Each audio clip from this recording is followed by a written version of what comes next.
Hello, and a hearty good evening to everybody out there in Southern Gospel Forward Land. Hi. Howdy, welcome back.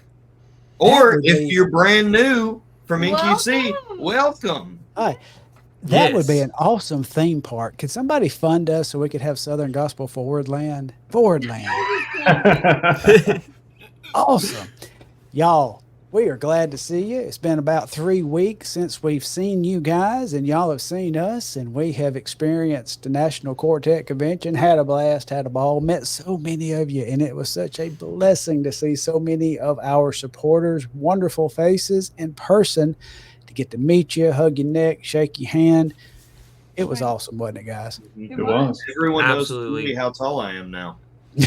Yeah, I'm right there with you, buddy. Me and you are. It was cool for us to actually meet each other in person too, because we hadn't done that up until then. I met a few of you, but not all of you.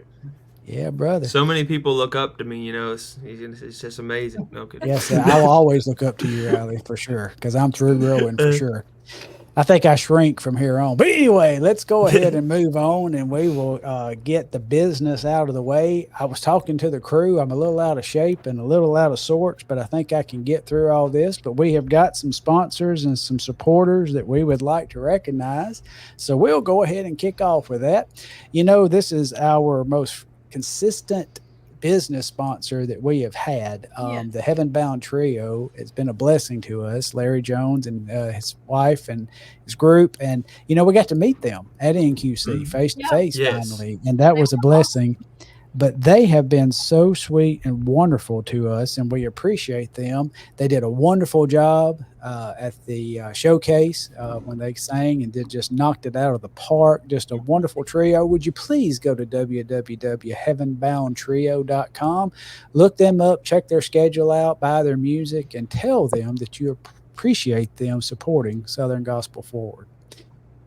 Champion Brothers bringing it back to Fayette Civic Center once again, November 9th, 2024, 6 p.m. Got the Dixie Echoes coming in. Got the Shell Nut crew and the boys coming in. And faithful friends and chosen witness will also join them. Free admission to get in the door. You have to pay to leave, though. No, I'm just kidding. They will be taking a love offering that night. If you need more information, call 205-664-3803. And then this one is a sponsor we're going to have for several weeks, and we are appreciative of Logan Taylor and Logan Taylor Photography. He did a wonderful job. His source material, when you look at me and some maybe one or two of the other ones, was rough to work with. But y'all, he took our photos in the middle of just a messy. This photo you see. I mean, it's nasty. It's raining. We were under the catwalk at the LeConte Center. Look at that. I mean, just such a wonderful. No, it's excellent. So y'all look him up. Logan Taylor Photography.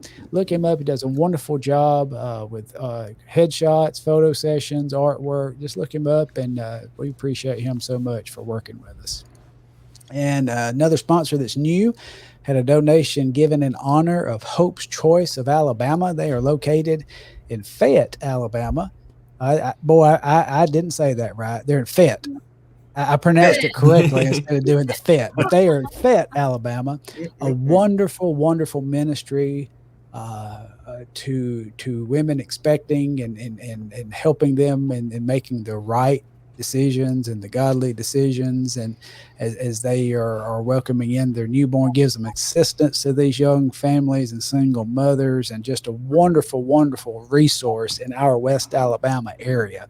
And they do reach out broad too. Now, if you'll go to hopeschoiceofalabama.com, you can find contact information, and they will come and speak to your small group about how you can partner with and help this wonderful ministry. And we appreciate them so much. Hi, we got a night of worship. Hillcrest presents. Look at this lineup, y'all. This is the next generation in gospel music. This sounds like something we could sink our teeth into. You see Josh and Ashley Franks. Now, they might not be the next generation, but they got Priscilla singing with them, who definitely is. You've got Peach Goldman that's going to be there. You've got Jeff Talbert and Primitive Road. You know, we had a member on here, Elisha Moore, was with us. And then we go down to Sound Street with J. Lee Vanderslice and the Promised Land Quartet with the gentleman that's in the bottom corner over here. Who? I'm not in Promised Land Quartet. I said gentleman. Anyway, so yes, this is going to be an awesome event at Hillcrest Baptist Church. And boy, I need my glasses. I think that says 621 Hartsville Pike in Lebanon, Tennessee.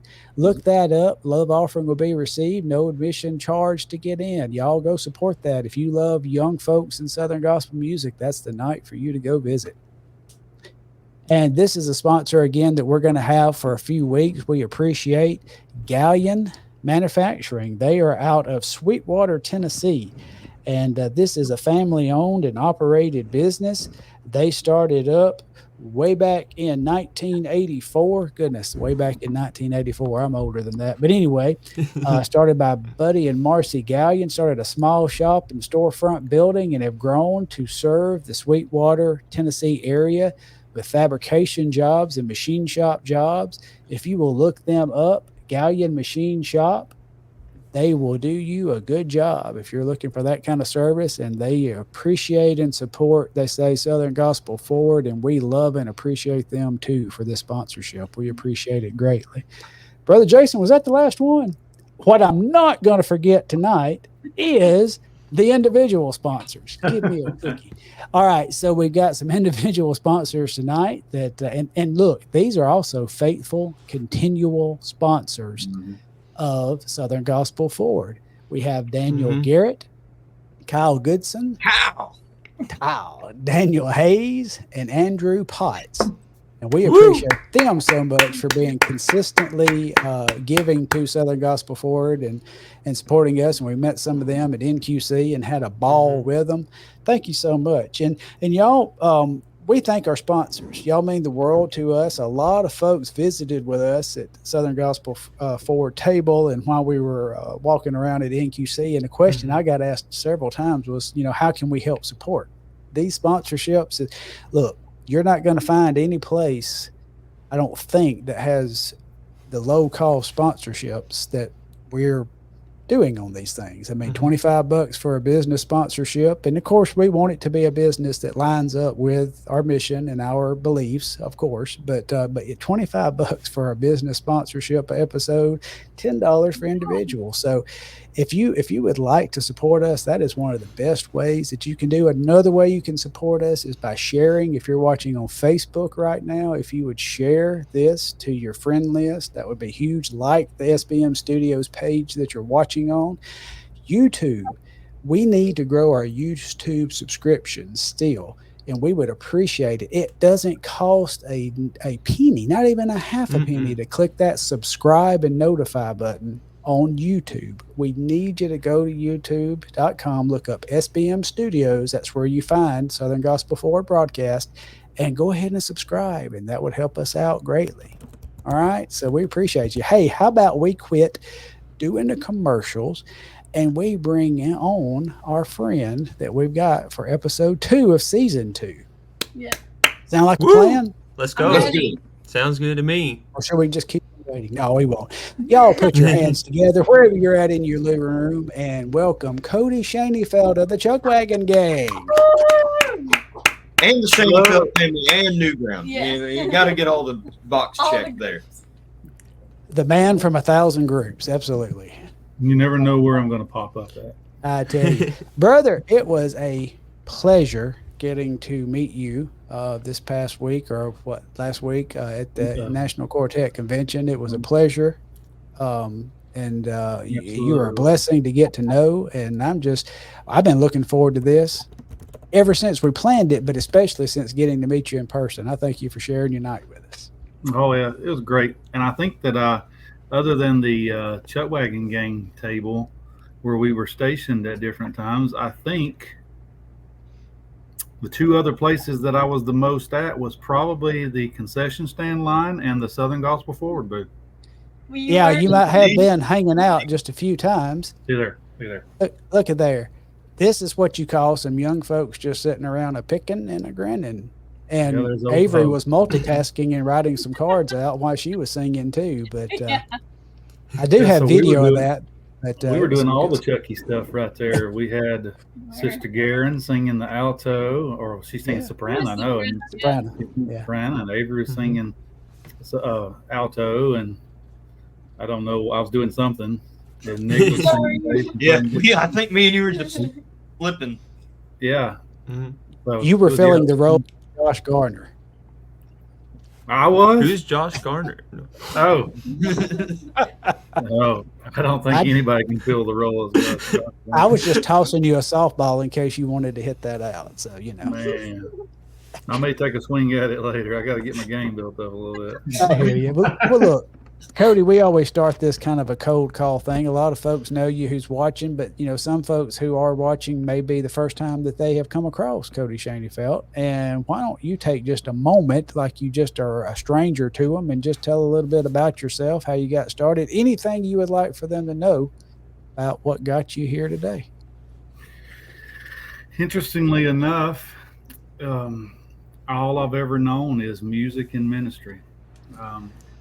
My granddad was one of the greatest musicians that there ever was, I feel like, and he got my parents and my aunts and uncles started in music all those years ago, bought them their first sound system, bought them their first instruments. Both sides of my grandparents, huge instrumental in getting my parents and our aunts and uncles into music, and all I know is ministry. My grandparents' dads were pastors. My dad was a pastor. My wife's people are pastors. My brother is a preacher, and my father-in-law is a pastor, and I've been a pastor, and so I was a senior pastor in Tennessee, and I've been in the ministry for 21 years this year. Wow. And started when I was 14 years old, but I'm 30. Yeah, I'm 35. I had to think about it for a minute. And so, 21 years. And so my granddad, back in the day, he had about 25 music schools across the Southeast that him and his brother-in-law operated, and they've just been huge in music all of my life, and that's where I got my start. From the time that I could even hold an instrument or sit at a piano bench, I've been doing something, and so it's all I've ever known, and God has just blessed me with people in my life that I was able to get my start with our family group, and we made friends like Robbie and Dale Maxwell, and I ended up joining New Ground, and then from there I was able to meet people, and God crossed my path with Shay and Daryl Morris, and then I ended up with the Chuck Wagon gang, and so it's just all kind of, I didn't know what I was going to do after I come home from pastoring in Tennessee, and it wasn't long after I come home from Tennessee that I was with New Ground, and our family group was wide open, and we were going and traveling, and then I ended up with a Chuck Wagon gang. It's been a whirlwind. I've loved Southern Gospel all my life. I love Southern Gospel. I'm a Southern Gospel junkie, and I've been to all the concerts, met all the people, sat there and dreamed and everything else of being on stage at all them places, and all the places that I've dreamed of being, I've been on stage there, NQC awesome. And Bryson City. I went there when I was 9, 10, 11 years old. My grandparents would take me up there, and I've got all the signed pictures and all this stuff of the artist table. They would have all the pictures, and then I go sing there, and I share that stage and be back in the mountains there doing what I dreamed about doing all those years ago. And so I'm just all about ministry and serving the Lord and loving on my family and singing and playing some good Southern gospel music. That's about it. That is awesome. And I learned something about you. I did not know that you was a pastor, brother. So that's something I just picked up. That's awesome. That is Yes. Could you imagine being in my congregation? absolutely. Could you imagine being in mine? Yeah, well, I think we'd have a lot of fun. All right. So I just feel crazy tonight. I just feel like turning everything upside down and on its head and upward. We always have this method and these ways we go, but why don't we just jump on into the comments and like see who's got, and then we'll come to the panel. Is that okay with you, Cody? You call the shots. All right. I'm game for anything you do.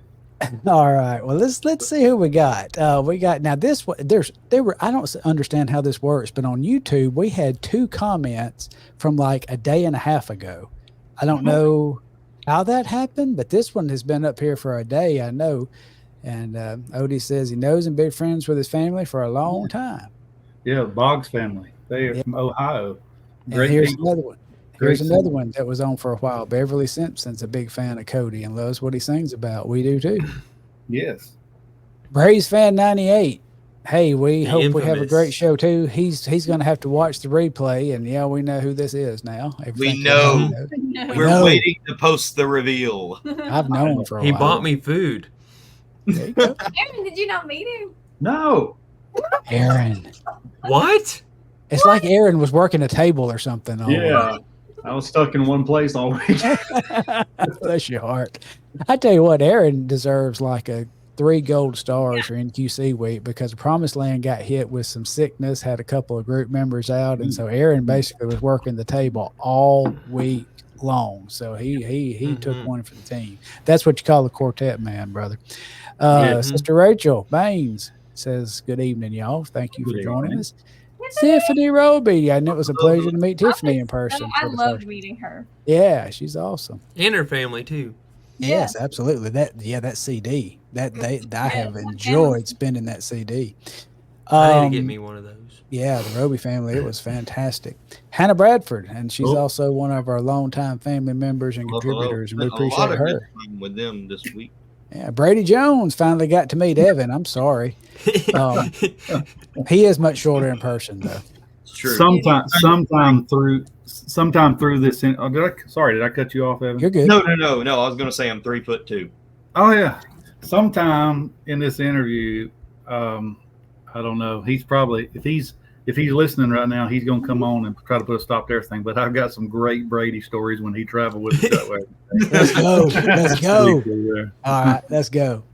Spill the tea. Mark Loden, good evening. We appreciate you watching. He's faithful to watch us. We thank him for it. Brian Park, he's watching from Ohio as always. We thank him.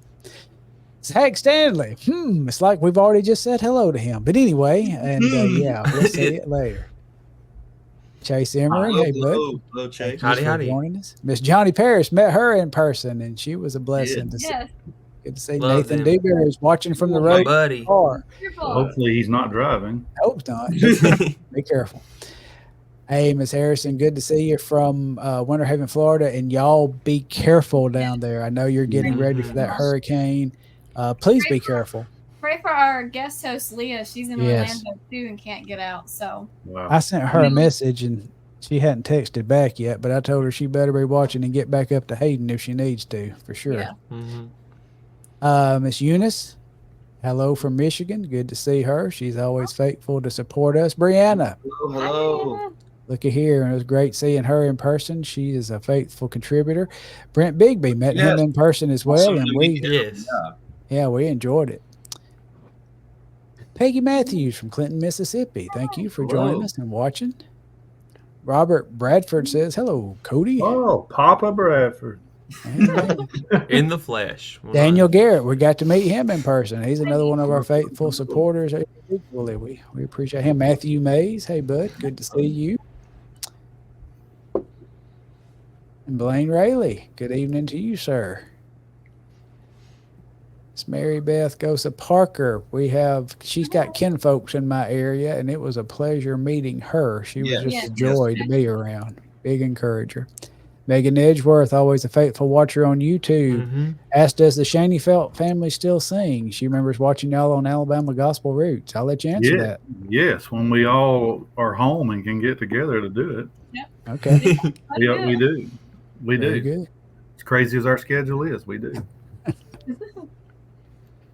Oh. Okay, we're going to go ahead and pop this question before any of our panel gets to ask you a question. Rachel's going to ask you about your favorite scripture verse and hymn and why. And okay, so the favorite verse, and I'm terrible at quoting verses, so I always botch them somehow. So I have to just come. And I'm going to read it to you. I got my Bible right here on my phone. all right. So my favorite verse has always been Jeremiah 29:11. And it says, for I know the thoughts that I think toward you, saith the Lord, thoughts of peace and not of evil, to give you an expected end. I love the thought that my wife thinks about me. And I'm glad that my family thinks about me and have friends that think about me, call me, text me, say, hey, buddy, thinking about you, love you, man, praying for you today. But I can't think of anybody else that I would rather have thinking about me than God himself. Amen. And his thoughts are so good, to bless you with good health, to bless you with salvation. We get to go to heaven. We have all the blessings of God, a wonderful wife, a wonderful little boy, who I think is actually on here because I think that's in the comment. Yeah. Hey. Hi. Hey, Bryson. Yeah, I'm coming home. We are playing Hot Wheels later. Yes, I will be home to play Hot Wheels later. No. So, I mean, all of his thoughts are so good to us. And I am a product today of who I am only because God was thinking about me. Amen. And so, I'm glad he did. So what was that? What was the next question? If you have a favorite hymn. Oh yeah, the love of God. The last verse especially. Yes. They say it was found written on the wall of an insane asylum. Oh, wow. And it says, could we with ink the ocean feel? That's a lot. And were the sky parchment made, so the whole sky becomes a piece of paper, and every stalk on earth a quill. That means every blade of grass, if it was a pencil, and every man, that means everybody that's ever lived, was a scribe by trade. And the writer said, to write the love of God above would drain the oceans dry, and the scroll could not contain the whole, though stretched from sky to sky. That's a lot of love. Amen. That's a lot of love.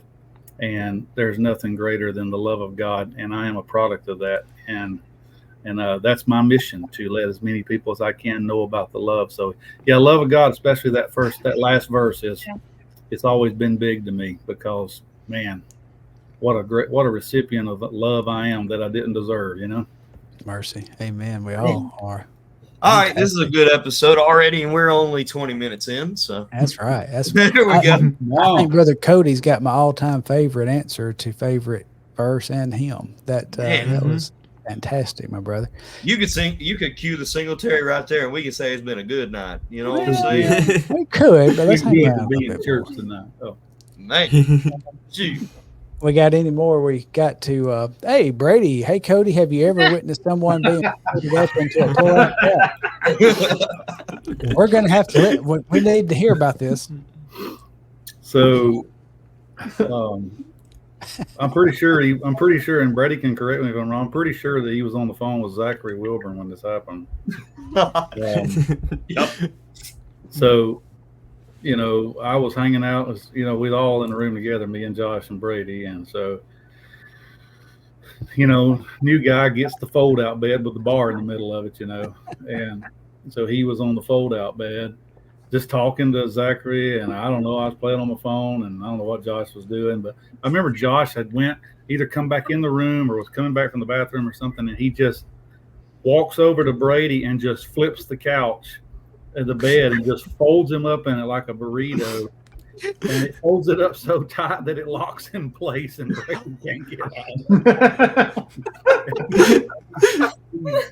He's folded up like a pretzel and it just locks in place, and Brady's like can't breathe and he's hollering and I mean we did nothing to help him.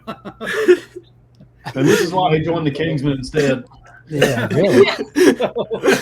So we feel like that's probably why he went with the Kingsman, because you can't really roll somebody up in their bunk like that. But I'm going to be completely honest with you. As a guy who is incredibly claustrophobic, Yeah, that sounds awful. the video would have had to stop if it was rolling when she had done that to me. I'm just going to tell you, because it would not have been pretty. No, that's not. Oh gosh, that makes I'm sweating just thinking about that. Brady said the most flexible he's ever been. I bet, brother. Bless your heart. there is a picture of it somewhere. I don't know where. Somebody find it and send it. I've got some pictures from that weekend, but I think Josh has got the picture. I was too busy laughing to take a picture, but That's good. And Kyle Goodson says that he hears that Cody has a killer Elvis impression, and seeing as we have our own Elvis impersonator on our panel. Cody's is better than ever. It is. It's more accurate. I'll say it. I'll say it right here. Okay. So what does it take to get that to be live and in living color? You just I can probably pull it off in like 1.2 seconds here. Let's do it. Not that big of a deal.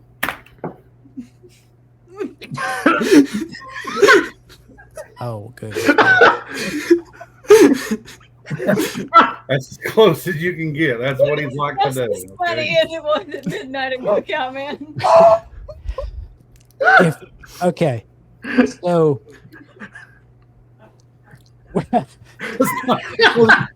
that's not what Good night, everybody.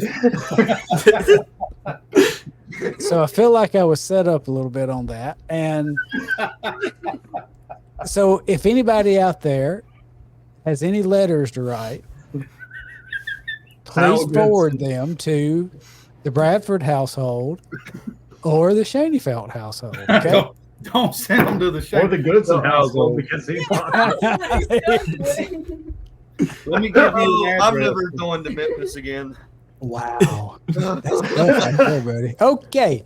So I think that's all. Is that all we got? Yeah, we better move on. We're going to clean this It up. was the midnight after NQC talking. This is funny.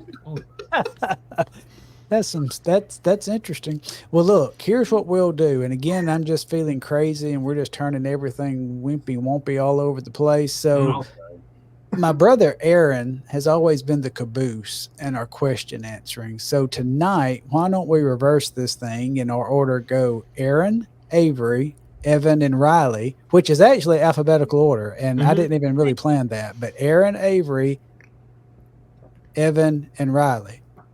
So Evan, you're E. That's in your number 3. Got it? The E kind You're before me. Yeah, you're before me, Riley. after Avery.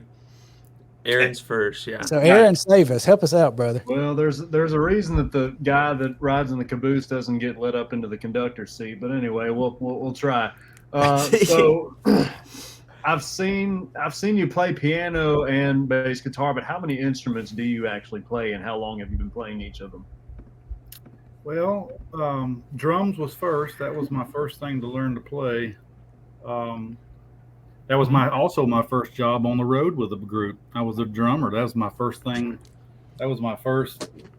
I played drums for our family group for several years, and back when my uncles and my mom and dad were singing, and I wasn't part of the singing. I was just in the band, So drums was my first thing for a long time.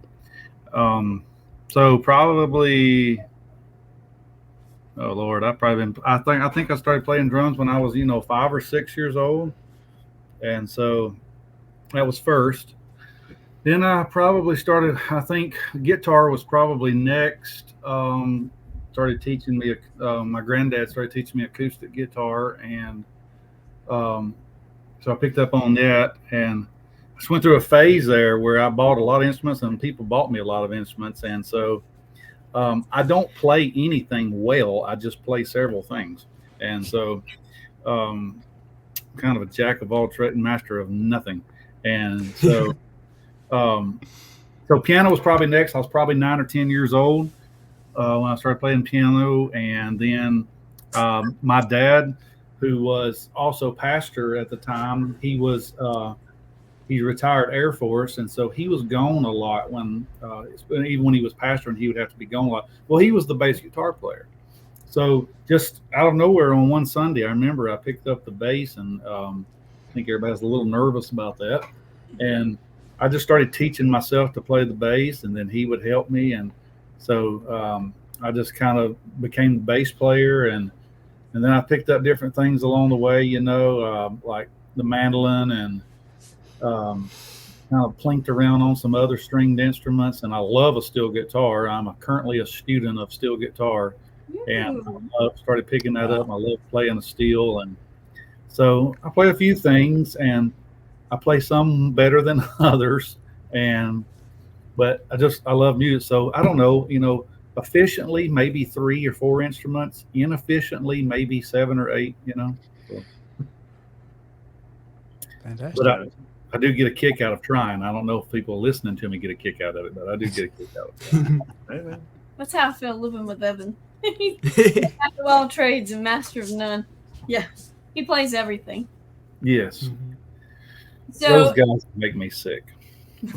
yeah, same. I can barely. You are one of those guys. I know. I make myself sick. I can barely play the mandolin. So yes. Here's a question I love to ask people, and you travel with several groups, but is there one that is not currently traveling and has retired that you would like to sing for or play for? Oh, And yeah. why? Oh, retired? Or retired or not currently Not on the on road? the road, yeah. Okay. Yeah. Yes. And that is the cathedrals. And just, man, I grew up on the cathedrals. I love the cathedrals. I love their sound. I love the energy on stage. I love their music. And I would have loved to either sing that baritone part with them, or because I'm a natural baritone, and everything I used to sing was baritone, and I'm not a true bass. I try to do like the bass singers before me, some of them with the chucks, and just kind of uphold that low end of the harmony and kind of round it all out. But I'm not a true bass, and everybody knows that, and I know that, and I think that's why it works. But because there's no false pretenses there. But I'm a baritone by nature, and so I would love to have sung that baritone part, or even played, bass guitar or something like that for the cathedrals. I would have loved to just been a part of that experience. I love Glenn, love George, they're heroes of mine. Grew up with cathedrals and watching them on the Gaithers and all that kind of stuff. And so it's just, cathedrals. To answer your question, it would be cathedrals. Perfect. Nice. Yeah. I feel like we need a cathedrals counter, because that's just kind of like, That is, that's the impact that they had on Southern gospel music. I mean, they were just, you couldn't match them. Yes. And especially on young artists. Yeah. yes. For sure. Yep. Glenn and George was just a training ground for young artists, and you see what has come out of it. Right. Danny Funderburk, Mark Trammell, Gerald Wolfe, the list, Scott Fowler, the list goes on and on, Mm-hmm. Yep. So going with that, you saying that you have guys like Glenn and George that were training ground. Who were some people, because you've been on the road for a little bit now. I mean, if you said you started playing drums at 5 and you're now, 35? You've been on the road for probably 30 years, if my math's right. So who are some of those people who have been your personal training ground?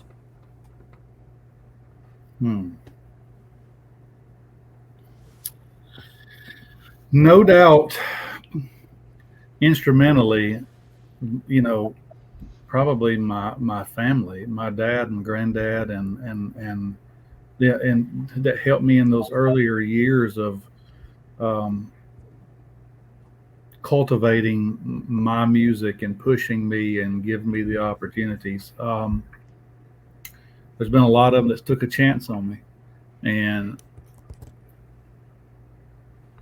the first ones that took a chance on me outside of my family, you know, would have had to have been, you know, Dale and Robbie and David Owens to welcome me into, you know, our family had known each other all those years, but you know, everybody knows who Newground is, and everybody respects them in the industry, and for them to bring me on board and trust me to be on their stage and have quite a possibility of you know, of changing that sound, whether it be the good for the bad. You know, when I stepped on stage with them, and you know, they were instrumental in cultivating my career in Southern gospel music and being one of the first groups outside of my family to take a chance on me. And so, and from then, you know, the Chucks took a chance on me, and I'm grateful for that. And it's opened up so many doors of other people who have really been instrumental in teaching me, taking me under their wing.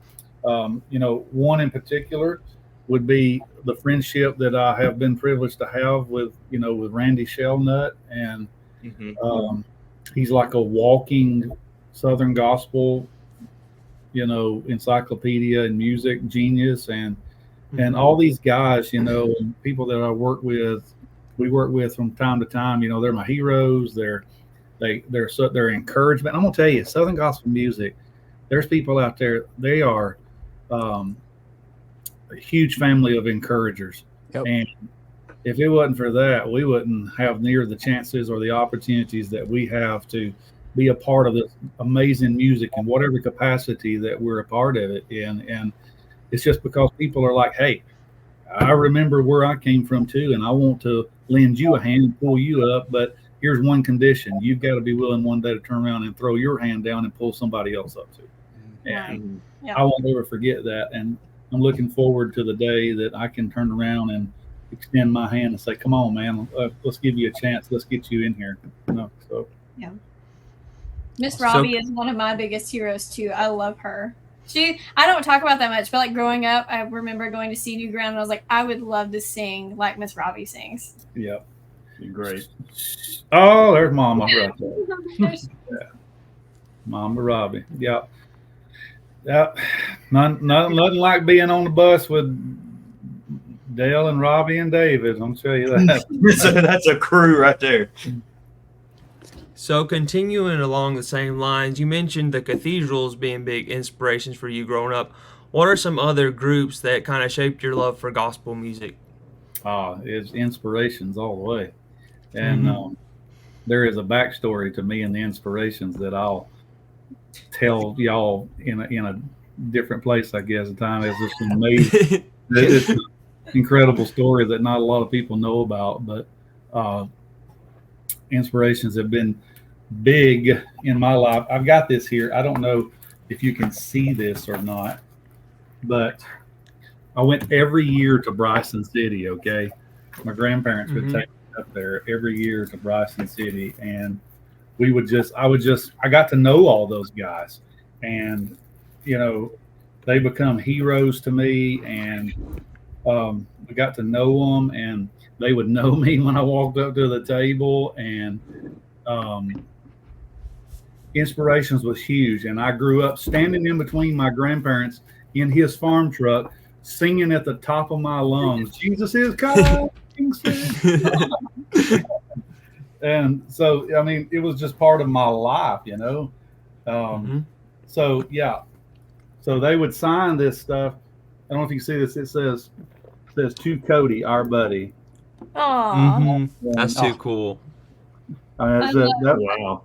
Wow. The ones that I had grew up with right there. Martin and Myron, of course, but Mike, Eddie, Ronnie, and Archie. Yep.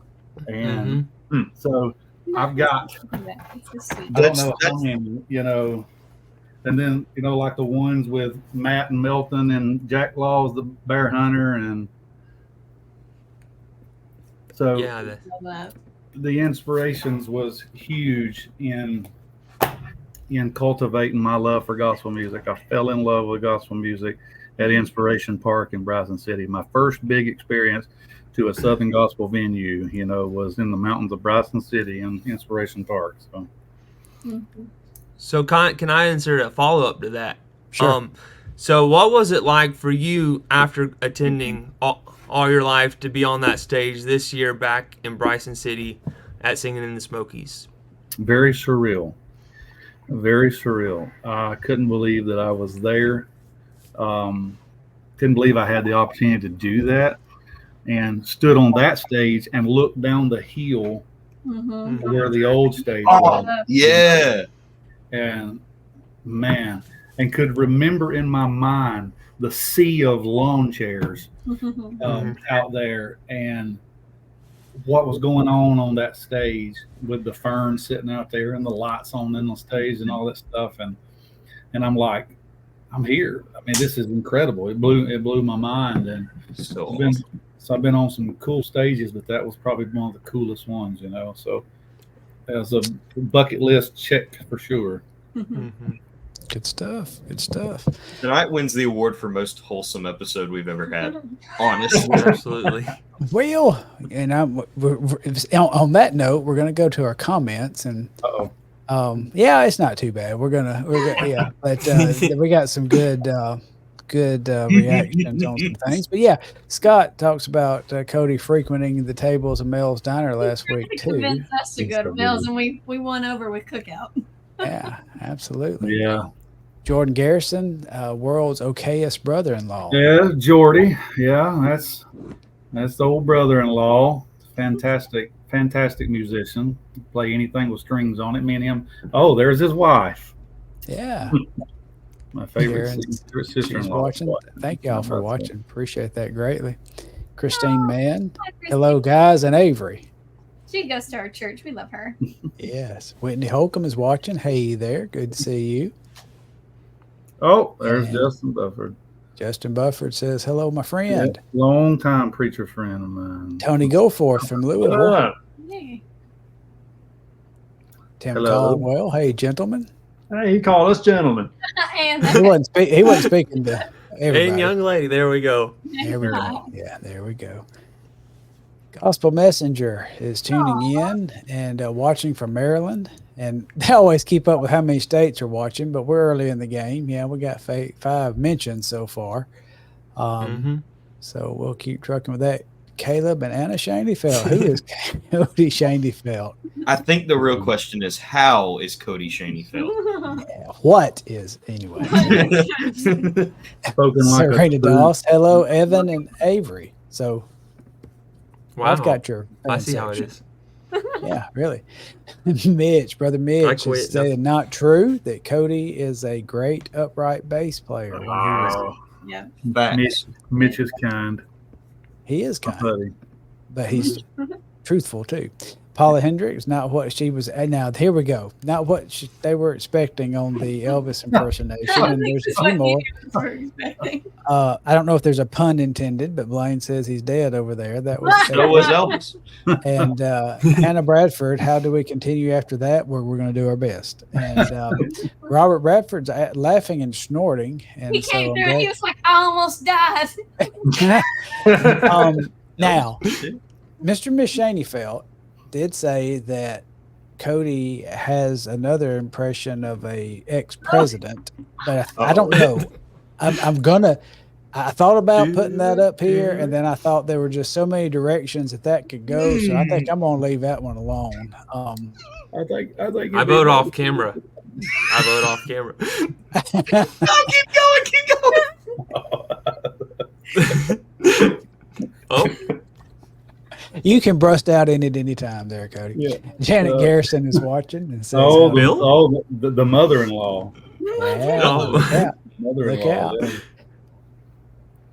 Yeah, and I agree. Blaine is reminding us, because Danny Riley has said this, many have said this, but Sand Mountain is just such a treasure trove for Southern gospel singers. And It it's been is. said, you shake a tree branch in Sand Mountain, a gospel singer falls out. And, I don't know what Alabama can do. Everything. I don't know what all we can put out there, but we can throw some Southern gospel out. Absolutely. they can't win, that's for sure. No kidding. Hey, Mm. out there in Georgia. No, sir. No, don't bring that negativity in this room. It's Anyway, true. It's we're true. good. We got anything else we're going to pop up? Russell Shaneyfelt answered Caleb. Cody is the guy that couldn't wait to have his picture on the family banner after he came. It was full time, but now is gone more than he's here. So, wow. Yeah, so the family group was singing again before while we was going pastoring and stuff, and then they got the group back together and continued going. And so when I come home, I joined them again. They kept putting this banner up at the concerts that didn't even have me on it. I'm like, what are y'all doing? And then they made one, and yeah, it was really nice. That's good. Jeremy and Marie Robinson, this is best friend Cody. Hey, thank you for joining us. From Tennessee. Family. What was his best friend? All right, I think we have called up. We just love to get those who are giving their time and being with us and get them on here. And we thank y'all for watching and interacting with us. Remember to share us if you don't mind. Like us on the Facebook page and share us. And then with your enemies too. Yeah, absolutely. Even people you don't like. That's maybe who you need to share the most with. And YouTube, please, if you don't mind. Go out there and help us out on our YouTube subscriptions. So I think we're just go ahead and fall in line maybe with well, let's talk about this. Can we do I'm shifting gears midstream, Brother Jason. Hold on for dear life. Cody, you spent a lot of time with us last week at NQC. And real quick, and don't want to take much time with this, but Southern Gospel Forward had a blessed week at NQC. Really, it was a lot of work. I did not expect to spend about 90% of my time of NQC at a table, and I did. I saw the least amount of singing I think I've ever seen when I've gone to NQC. And that's okay, because I was so blessed to see so many wonderful people come by and just to give us some encouragement and love on us. And it was great to meet. And I know our young folks got to meet, our young hosts got to meet so many of y'all who support them and love on them. And it was such a blessing. Can we share just really quick some pictures from the week that we kind of put together here? It'd be awesome. That was our booth that we set up, and we were in the back room of the back row of that Greenbrier room. It was an awesome location. Several artists came by, visited with us. This is a little group picture that we took behind our table, got everybody cheese in there, and it was so great to have everybody together. I don't know where Evan and Riley went for that picture. I was the cake. Yeah, I don't know. Well, we had a lot of times when some of our team members would just go missing with no explanation. So where was Evan? I said, I don't know. No, I got them nachos. Okay. Well, anyway. That story. Okay. Yeah. So Miss Tammy Rice, who I want to say publicly thank you to her and Brother Arthur Rice, because they helped us with this cake and sponsored us on this, and it was such a blessing. They love young people. They are champions of young people and young artists and young fans, and so they wanted to help us out. But Tammy brought Chip Woods over, and this picture is courtesy of NQC, but this is a snapshot they took with us with our cake, celebrating 1 year together. Last minute, I asked Brother Evan if he would talk to the crowd when we got started, and he did a great job. You see the crowd that was gathered as the camera pans around a little bit, capturing those. And so many friends were there with us, and that was such a blessing. Oh, my goodness. Anthony was there, gave us the sweetest card that he personally made, and it was just such a blessing seeing him. We love his energy, and we love his friendship and his family. We did have our Andes, and I figure this will become an annual thing. We'll look at timing probably on it, but we kicked off the NQC week at Andes, and we had some friends join us in the crowd, and we didn't get pictures. I wish we had taken more pictures at Andes to capture everybody, but we had a really good, fun turnout. And let's see what else we got in line. Oh, we had our shirt day, and we had several folks come to pose for a group picture, but there were a whole lot more shirts in the building than you see in that picture. We just couldn't capture everybody. And of course, artists had to wear their nice digs for the table working, so they couldn't wear all the shirts on that day. But we already showed this one where we just hung out at the table, and this is just one picture. There were so many times I would look up and there'd be young artists or young fans just hanging out at the table and just enjoying one another and just spending time and it was just such a blessing to see. And then we closed out. We didn't have Brother Jason and Brother Aaron in this picture, but it's just surreal that, and I posted something the other day about this, you go back a year and about 2 or 3 months back, and there was no Southern Gospel Forward. And these wonderful young people standing beside me in this picture have worked to help make this what it is. Oh, yeah. And done such a wonderful job. And then Aaron coming in beside us, all the work Brother Jason does. And Aaron is super. I mean, he is just absolutely super. We appreciate him. But y'all, thank y'all for sharing the NQC week with us. If we didn't get to see you, I've seen some names that I wanted to meet that's even popped up, in our comments that I know was there. But some people told us they didn't know where our table was at. We tried to advertise, and and I have no idea. I sincerely hope that we sincerely want to thank the board of directors for letting us have the booth space, and it is our prayer and heart's desire that we'll be invited back. And if so, we may be in that same spot. We'll just see. But in the back of that big old ballroom is where we were at, and we're already looking. That was forward. a good spot, I think. I do too, because I enjoyed that very much. So thank y'all for giving us a great NQC week. About 50 more weeks from now, we'll do it again. I'm already tired. I'm already tired. Oh, Lord. Brother Cody, was you fixing to say something? Or I was just praying when you made that comment. Oh. Not 50 more weeks left until NQC. Yeah. Well, I'm like Brother Tate Emmons, and I got tickled over that little. I captured a quote that he said on the radio, and made a post on Facebook about it. And his mom and dad saw it, and they said, "Well, we need to make some T-shirts on that." But Cody made a comment on the radio that NQC was his favorite holiday, and Tate, not Cody. What'd I say? Cody, can you say it, and that way we can say that you said it on Tate Emmons. I'm sorry, Tate Emmons. Forgive the old guy. I'm tired. I've got bank examiners coming, so my brain is stretched. But anyway, Tate Emmons said that NQC is his favorite holiday. And what a quote. And I mean, it's just such a fun time, and so many people just look forward to that. I don't know anybody, that who's got to go, that does not just enjoy the week and everything it brings. What's Tiffany saying? It was, man, we enjoyed getting to meet you too. And we're hoping Miss Tiffany might, I don't want to let too much out of the bag, but we're going to get some more people involved with Southern Gospel Forward. So we'll just leave that little teaser there.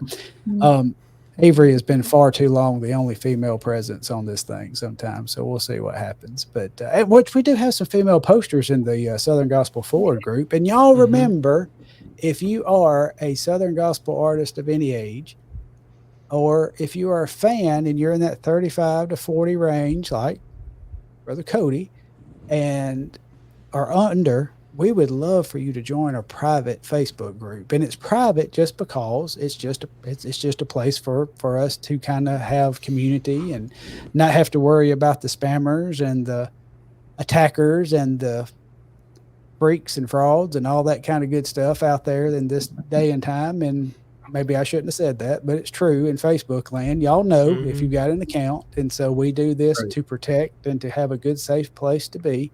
But y'all join us. It's really fun.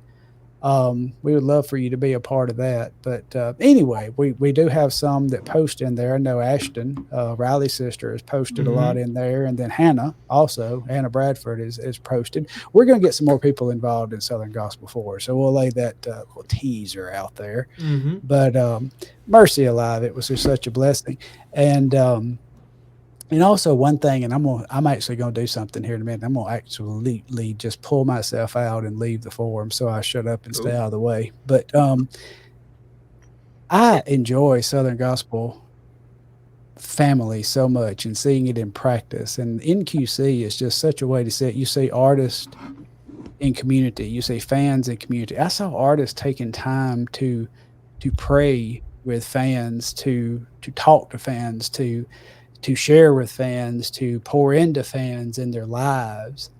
And what other genre of music do you see that kind of thing? I mean, you don't. And I see artists busting the doors back to get into the arena to watch their friends on stage, you know, to cheer them on and to root for them and to encourage them, and just see the older artists pouring into the younger ones. And it's such a blessing to see that community. I'm thankful for that. I mean, and I know y'all probably feel the same way. Yeah, Oh, yeah. we do. Absolutely. Absolutely. Especially after last week. Yeah. And the awesome thing, was, I'm going to say this, and I got to leave this very short, but the awesome thing was a lot of young folks pouring into me. That's awesome, man. That's cool. That's cool. I am going to pull myself out and hush and get out of the way. And why don't y'all keep this thing going with Aaron? Just keep it going in that cycle. I may pop in here or there, but y'all don't need to see me. I'm going to get out of the way and let y'all have this. Take off. All right, so I like to ask this question of each of our guests because I like to see how the different musical tastes come through on it. But put together your dream quartet lineup, and if they have a band, then include the band members as well. Oh, boy. I'm excited for this. Me too. Thank you, Aaron. You're welcome. All right, so golly, We know Josh Garner's going to be the lead. You can just put that there. It's cool.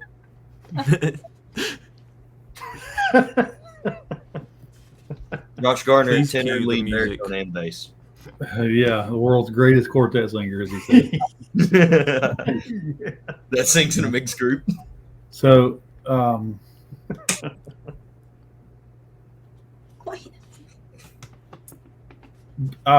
let's just start with the bass singer. I'm going to have to. See, here's the problem with it. I've made a lot of friends in Southern Gospel. You know, if they watch this, you know, then I'm going to pick somebody else, and it's not going to be them singing in position. So let's just put together a quartet. All right.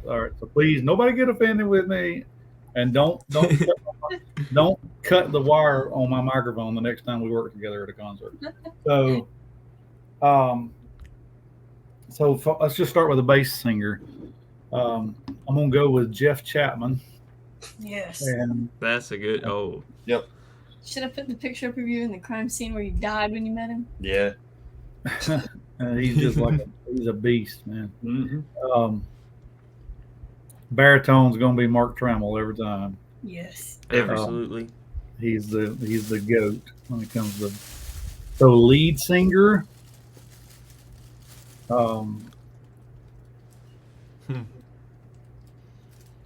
Wow.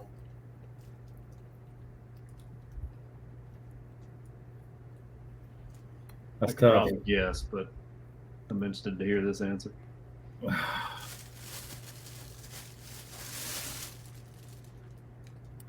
Oh, let's see. Let me skip over to tenor singer, I guess.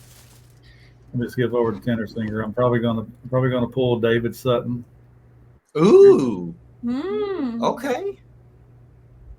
So I want to come back to the lead singer. I got to think about that for a minute. So that's my three right there for now. So band, probably for a piano player. I would probably like to see Gerald Wolfe at the piano. Mm-hmm. Mm. And The man. yeah, probably bass guitar. It's hard to find a more solid quartet bass guitar player than Scoot Shellnut. Yes. I agree. Mm-hmm. And I'm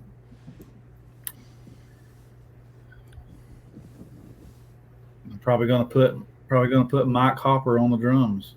Yes. Thank There you. go. Thank you. No one ever does that. He is a phenomenal drummer. Yeah, he's very underrated as far as the drummer is concerned, I think. You know, we'll say that the singers that you put in, or even the band members, it can be past or present.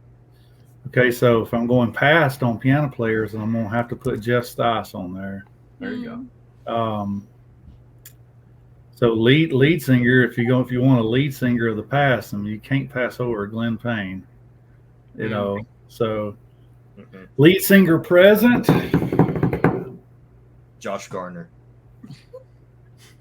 It's inevitable. Well, I he's am a good, inevitable. he's a good lead singer. He has the ability, and I thought about putting him in there, you know, and everybody's gonna be like, well, it's just because you travel with him every week. But fact of the matter is, aside from being crazy as a run over dog, he's probably one of the most solid lead singers that there is. I love Josh, man. He's my friend. Crazy as a run over dog. That was an Evan Bradford quote that didn't even come from Evan. Right. Yeah, feel free to use it. Yeah, but I'm sure we will. I've watched him sing. I've watched him sing like every part. I mean, seriously, like fill in for people at the drop of a hat. Like at the drop of a hat. Like we were singing in. Yeah, we were singing in like no, it wasn't Dominion. Shadow Valley outdoors. Yeah, so we were singing that night, and the Blackwood brothers was there, and John wasn't able to be with them because he had a prior commitment. And like I walk out of the bathroom in the hotel room that morning, and he's sitting there listening to Blackwoods, learning the songs for the first time. I'm like, he's like, I'm trying. He's like, Billy texts me, and I'm filling in with the Blackwoods tonight, and he's just that quick off the cuff. He can just fill in anywhere he goes, and he's a solid quartet man. And so I think he would probably fit the mold for present day. So I guess it'd be him, Josh on lead, David Sutton maybe tenor, and Jeff Chapman on bass, and Mark Trammell on baritone. And, that is solid. I'd buy a ticket to that right there. Right? Someone make that happen. Yeah. Next year's Memphis All-Star. Yeah. There we go. Sorry. Avery, you're up. I was thinking about how good that lineup is. I got a lot of friends, bass singers especially. Sorry, Brady. Sorry, Wyatt. Okay, so here's a question I pulled out at the end of season 1 and then forgot to ask at the beginning of season 2. But I am picky about my water. People are like, "Oh, it's just water. Did it all taste?" No, that's lies. They taste different. Okay. They do. What is your favorite brand of water? Favorite brand of water?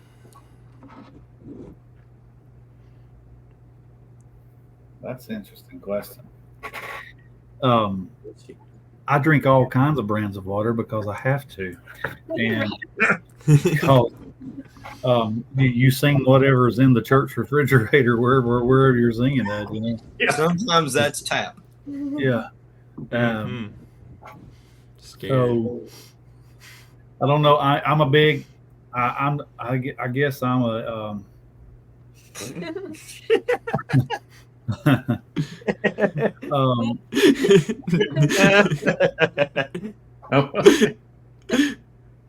So yeah, he's probably right about that, but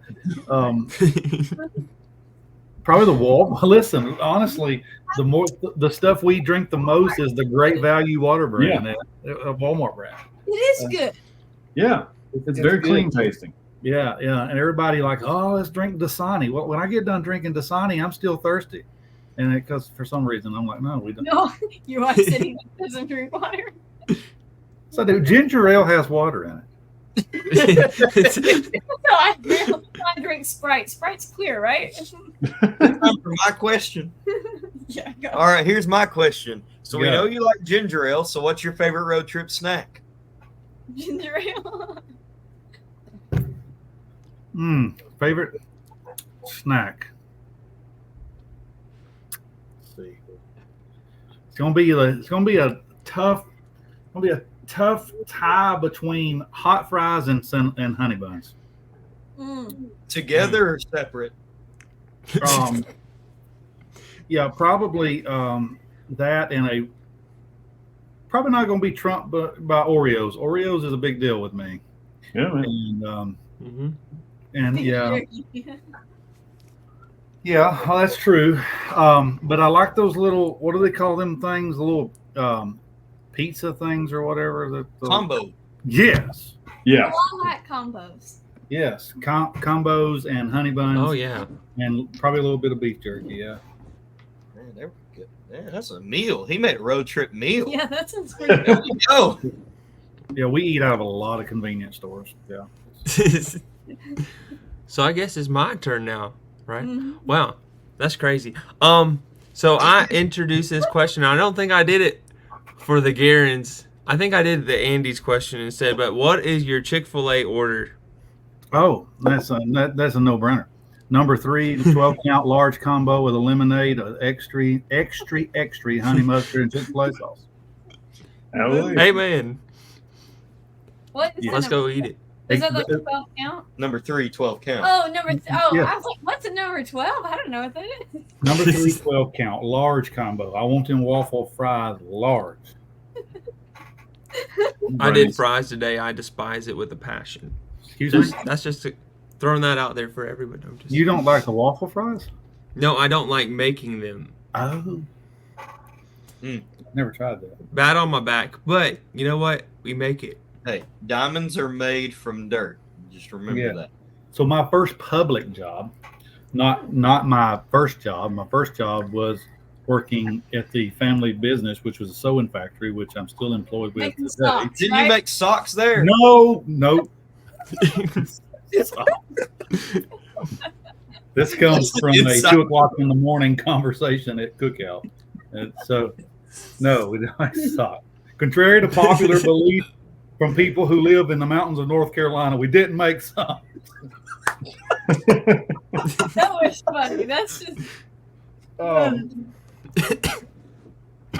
So my first job, public job, was Chick-fil-A. And, Oh wow, Yeah. So I worked there for, I don't remember how long, but it was a while. And going too through long. college. No. Yeah. I was going through college, and Make sense. I mean, it was probably a year after I worked there. Every time I'd hold the door for an elderly lady at a gas station, and she'd say thank you, I'd say my pleasure. Heard. I like to never got out of that mode. I mean, like, you do anything for anybody, thank you, Cody, my pleasure.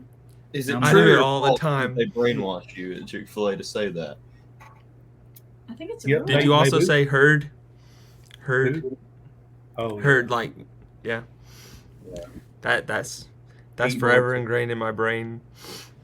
Y'all ready to look back in some comments? That'd Yes. be good. All right. Jason, if you want to go for it.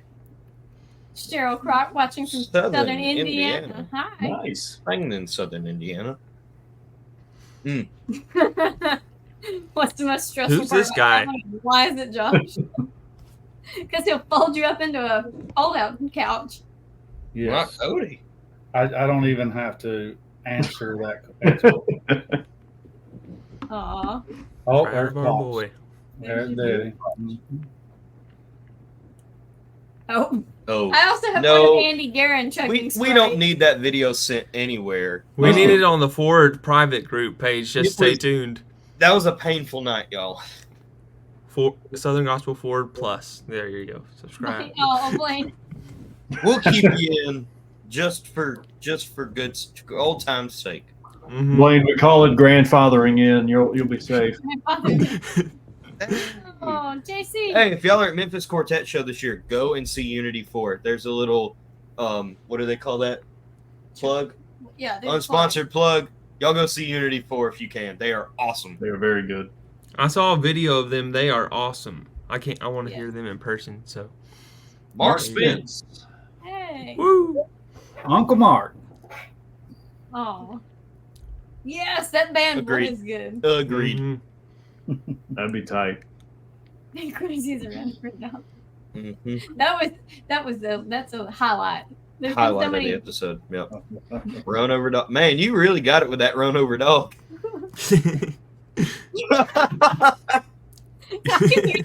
You're just Tiffany's about to traumatize all the kids. Everybody's gonna be like, "You hit a dog?" Not the dog. It's gonna be really sad if like a poor kid's dog does get ran over and they're like, it's water if it's mixed. I say yes if it's mixed with coffee grounds. It's mostly no, water. that's like flavored. Well, Yeah. It's like flavored it's like water. It's soup. It's a broth. It is not my pleasure. No, I'm just kidding. Surprise today. We're just a little bitter about it. But, you know, it's okay. Whoa. Ooh, What does he mean? Wow. Where was we at in the conversation that I comment? think the lemonade. I hope the lemonade. Fries and lemonade, large In the fries. food area. The food arena. Very good, very good. We had- And I did Ooh. partake of it, several cups of it. I did Very not. good things. I did not know there was lemonade available. I just ate a bunch of boo cakes until I was dead. Honestly. So I have a special surprise for you, Cody. So the first on the road vlog was actually supposed to be the Chuck Wagon gang way back in the 1st of May. But Cody is the reason it never got uploaded. Because he asked that we not upload these videos. Because it was a strange setup. So that weekend, Nick, their guitarist, was out because of a death in his family.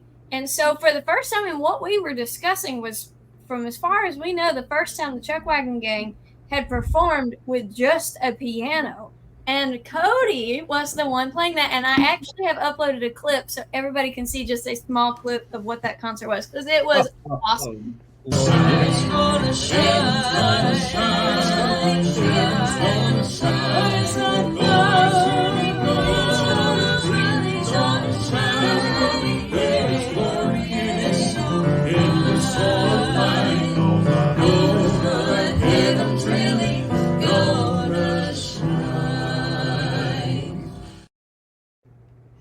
Woo!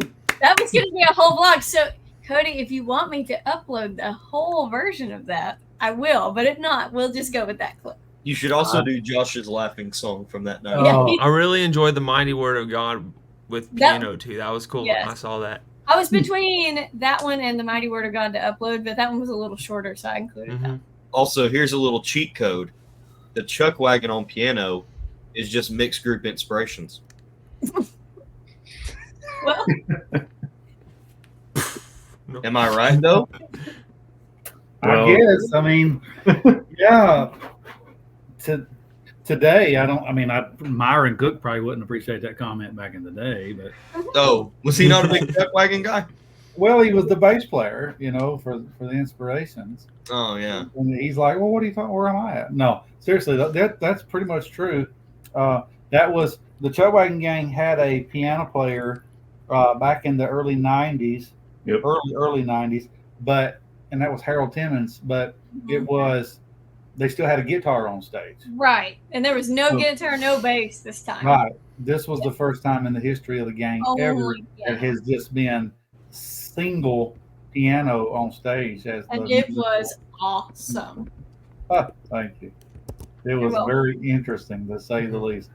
I spent, because we knew Nick's situation with family situation, and he was going to be out, and we knew ahead of time. And I was like, this is not going to be a big deal. I'm very comfortable with the songs. How hard can it be? And then I sat down at the piano and started playing Chuck Wagon gang songs on piano, and I'm like, this is going to be an absolute disaster. And it was not, but it was very good. It was, yeah. Watching back, that was really good. And I think Josh should bring out George Younce's laughing song more. I'm just saying. So yeah, he did that week, and he said we was about to go on stage. He said, was like 15 kids there. I mean, like under 10, all sitting on the front 2 rows. Oh, cool. I don't know if they were blessed or scarred for life. But yeah, my kid got his crock thrown across the church. So. He got his what? His crock. He took it off and threw it across the church. Yeah. So he's like, do you remember the laughing song from George Johnson? I said, yeah. He said, all right. He said, this is what key we're going to do. And he said, no, I don't tell anybody. When I give you the cue, you just give me the intro. I had no idea what was happening. And he started. So it was interesting. Okay. So do we want to do one more round of questions and then see if Scott's ready to join us again? Yeah, I think it would probably be Hey, wise. kick us off. Well, they caught me off guard. Now I have to think of a question. Because a lot of the stuff I was going to ask has been answered. I like asking this one too, especially if the group has a lot of history.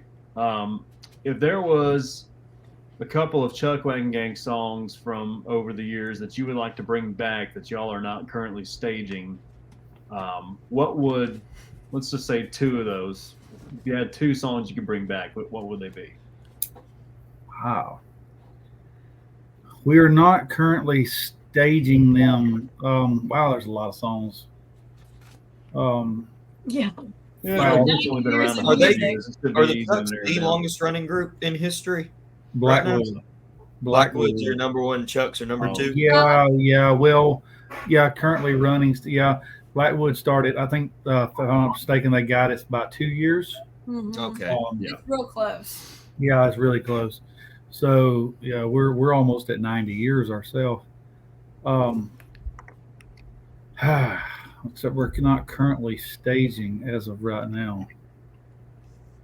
We've been doing a lot of different songs here lately, pulling out stuff stuff out of Mama's cedar chest, man. That's an underrated joke right there.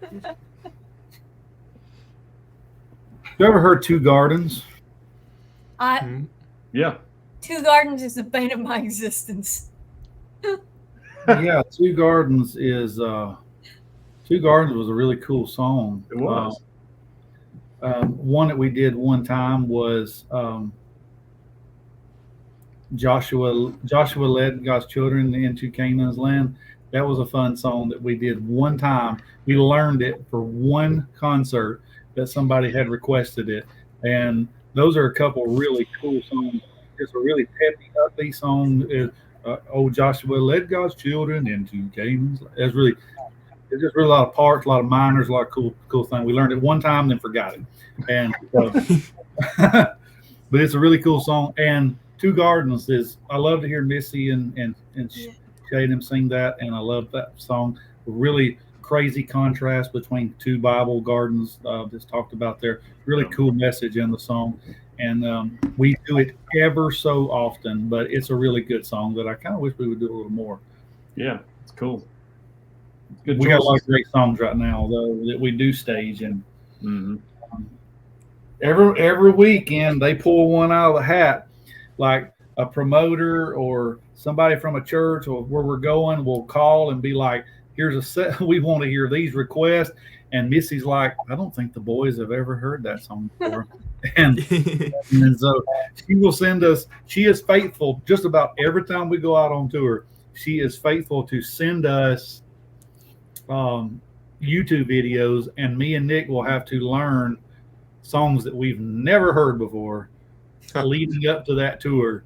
And so we go out pretty much, we're learning new Chuck songs because somebody had requested it, and we wasn't even developing eyelids when the gang sang it for the first time, so we have no idea what the song is. And so we learn it. It's cool to learn them though. There's like 1,000, 1,500 of them or something like that. Yeah. There's a lot. I love to go out. Like a lot of times if I'm driving in my car, I can quite literally just say, hey Siri, shuffle the Chuck Wagon Gang, and I know that there will be songs I have never heard before on there. So, and that's probably my, like Evan talks about his record collection. My biggest is the Chuck Wagon Gang. I'm trying to collect all of them, but that is insanely hard because, like you said, they've been going for almost 90 years. Yes. Here to here on the I record have collection. not even scratched the About here to surface. there. Oh, But, yeah. Avery, I don't know if you heard that or not, but you activated my little HomePod speaker over here, and so it I just heard built this me a little it built me bit. a shuffle of Chuck Wagon Gang station that I'll have to listen to later. You're welcome. It will bless your heart. But here's another question I like to ask people. So if singing was like, if it didn't exist and you didn't do it, and you didn't play music, what would you do as like a normal job? Make songs. Didn't exist. Okay, so we're going to take you're going to just take the ministry out of it, right? Yeah, Yep. just like a normal job. Okay.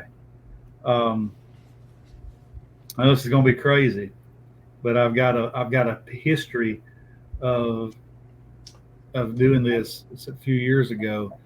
I was involved in politics, and I love politics, and I was able to sit on city boards and stuff in my town that I live in and do some different stuff. I love politics and government stuff. So if I wasn't in music, I'd probably be in politics. Cody for Shaneyfelt, president. mayor. Yeah. President. Oh, president. Yeah. Let's just go all the way Please. for Cody for president. president. Yes. Yeah. Let's do it. I'll be picking my running mate sometime next week. Last minute candidate right there, yeah. Man, I've just always enjoyed the politics. I've always loved government stuff, history stuff, and I'm real big into that. And I don't have opportunity to do it as much as I used to and get involved in some stuff, but I used to love being involved in that kind of thing. And so honestly, it seems like black and white, being in the ministry and playing Southern gospel music and then politics. It's like night and day. But So here's my question. Speaking of running mates, we've talked about Josh Gardner all night, but you have another young fella that travels with you, and I got to know him and you a lot whenever Avery was filling in. What are some fun Nick stories that you have? It's about as funny as Nick is. That's what I was going to say. Nick is about as funnier as. That wasn't a complete sentence. Nick is about. Nick is funny. That's a period. Yeah. gosh, funny Nick stories. That you can tell to the public. Yeah, that we can tell. He caught me off guard there. Me and Nick have just a lot of crazy, weird, inside humorous moments because we spend the most time together, I think, out of anybody on the road. And me and Nick have become like best friends, man. And we talk a lot off tour as much as we do on tour. And we're usually the ones sharing the hotel rooms, riding together, hanging out backstage. When the gang's on tour, we're going places and doing things together. And I'm trying to think of some moments. That question really caught me off guard. I know that we've had some crazy. I'm trying to think of one that maybe y'all experienced with me. Yeah. I wish Poe was on here because maybe he could come up with something. I don't know where he's at tonight, but I figured he would be on here saying something about me. But yeah, I figured he'd be in here haggling you. Yeah. Yeah. So I'll come back to that question, I guess, because maybe when I'm not trying so hard to think about it, maybe something will come to my mind. I know they're out there because you can't spend 10 months on the road with a guy and become like really yeah. And there not be something to it, You can't spend 4 days with a guy and not have a funny story. Except on the cruise when me and him would want to go up, late at night and up on the top deck and grab some ginger ale and some popcorn and watch a movie because, my family was with me on the cruise, but Heather, and she's on here, so she's going to kill me. Heather spent most of her time seasick in our room, and we had bad storms the first night of the cruise, and it was terrible, terrible water. And so many people were sick. There was like artists that couldn't even come down that next day to sing because they was laying in their room sick. But whatever, it's terrible. But Heather's bad. Heather can walk across the floor and get seasick. So me and Nick would hang out a lot together because he was on there by himself, and then Heather was feeling bad a lot of the time, and she did get better finally toward the end of the tour, but we'd go up, and we went up one night, and dude, we walked up there, and I the first time that I ever knew that he wanted to sit down and watch the Barbie movie. I'm like, that one was so bad. No, look, he's gonna watch this. I got to make that right. He's gonna watch it. We walked up there, we got our stuff, and we sat down, and it was on like a commercial break, and we were all comfortable in our lounge chairs up on the deck. The night air was great. We had our ginger ale and our popcorn just like we liked it. And they come back on, man, and it was Barbie, and he was like, "You've got to be kidding me, man." Did y'all finish it? Yes, interesting point. I think my brother just posted up here. My bass exploded in the middle of a concert. So, yes. Lord. Yeah, I was playing Hallelujah Chorus, and that song, is wide open. You know what you call it? It was in B. I weared it out, and all of a sudden, like, whoa, wow! I'm like, what in the world is going? And my bridge had vibrated so much that the bridge just collapsed, and it collapsed, and strings popped. They're in so much tension. The bridge and the feet that sit on the belly of the shot off, and like in the middle of the concert, and holy moly! I just held it. I was dumbstruck, and I just held it and finished singing my song. And the bass has got the lead on that song, so I had to try to hold myself together. And so I held it, and after it was all said and done, like this little old lady that was on the front row, I seen her get out of her seat, and she was like, she walked up on stage, and she had one of the little feet in her hand. She said, here's a piece of your bass guitar that flew off. I'm like, thank you, sorry. And I just shot a piece of my bass guitar at her in the middle of the concert. It was almost as good as Miss Peg kicking her shoe off in the middle of the thing.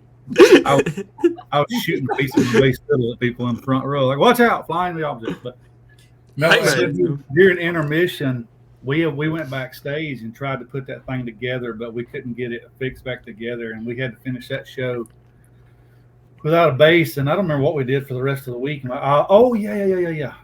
Some churches heard about it that we were going to, and they brought. There was a lady that brought a bass fiddle to the next concert. We was doing one for Dwayne Guerin, and brought it to the bass to the concert that I could play. And I noticed that the strings were really old and oily, and I was like, wow, this bass has got. She's like, yeah, my dad took that bass to an Inspiration concert in 1970 something, and Myron actually put those strings on for him. Oh, and I'm wow. that thing's been on there for 50 years. Yeah. But it was very interesting. Yeah, it shot them things. My bass just exploded mid concert. It was crazy. According to inside sources, apparently you're also really good at ping pong. So, oh wow! That is only a select few people that know that. That we did that just this last weekend. Somebody from the gang has told on me apparently. It was definitely not Nick Not texting Nick. Heaven.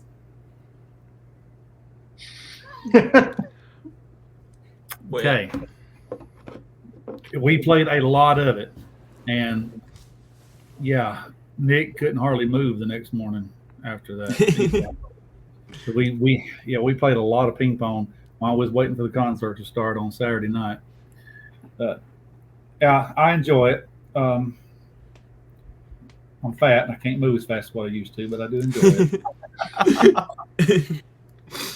Riley, you got one more question, and then we'll turn the tables.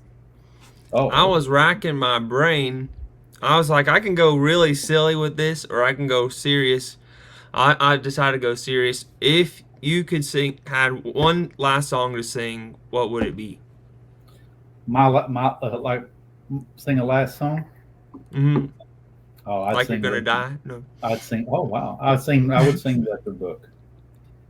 That's really good. I think it's probably my favorite song. Maybe outside of For What Earthly Reason.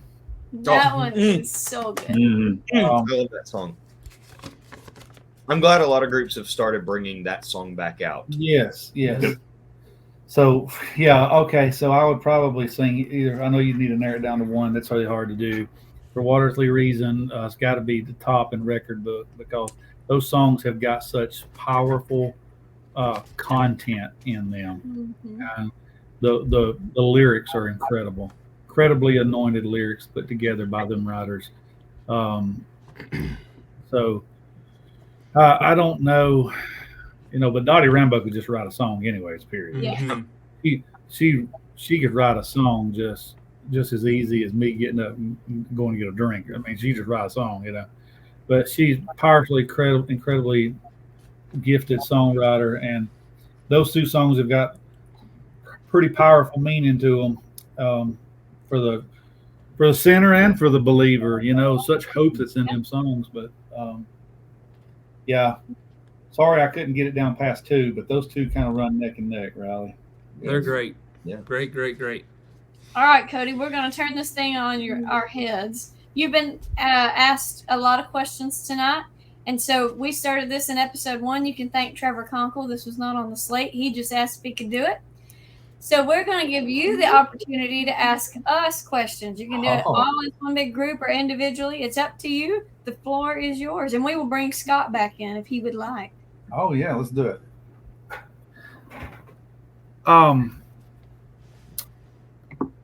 So here's the deal. All right, so I just do the. Oh, good to see you, Scott.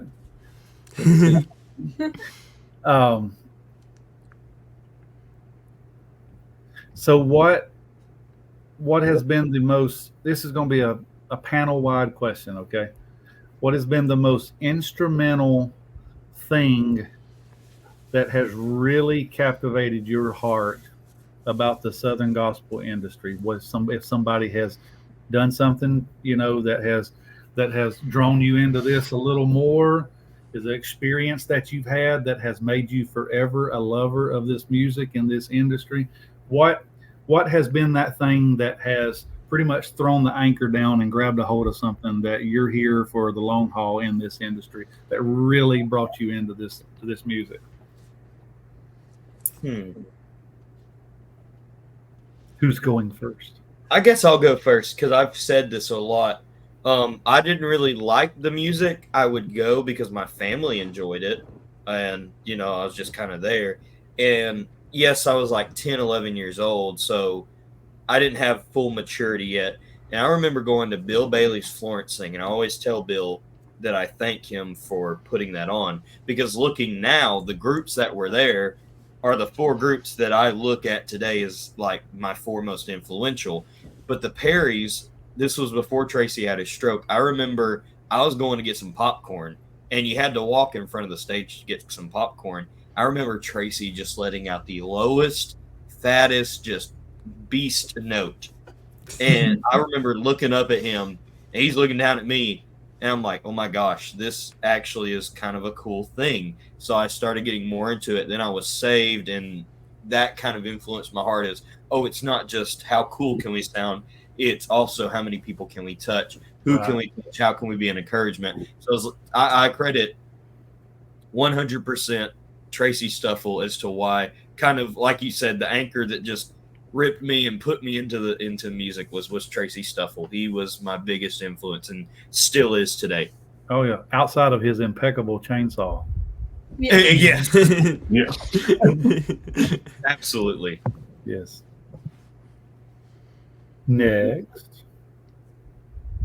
I'll go next. And I mean, I've shared the story about how Scott Howard was just so kind to me during NQC 2020. So I won't tell that story, even though it would fit the answer to the question. But I can pull from actually NQC a couple weeks ago, because Scott mentioned it earlier. Gospel music is a family, and it was on full display the entire week as a whole. Because if you didn't go to NQC, then you may not realize this, but there was a lot of sickness and allergies and stuff going around this year that was like worse than I remember it ever being. And there were several artists that were just struggling throughout the week and had other artists helping them out, holding them up and getting them through the week. Yes. Like Karen Peck had laryngitis real bad. And I mean, I'm not speaking out of school because she said it from stage, but Kim Hopper helped her hit her high notes, off stage, and Karen thanked her from stage.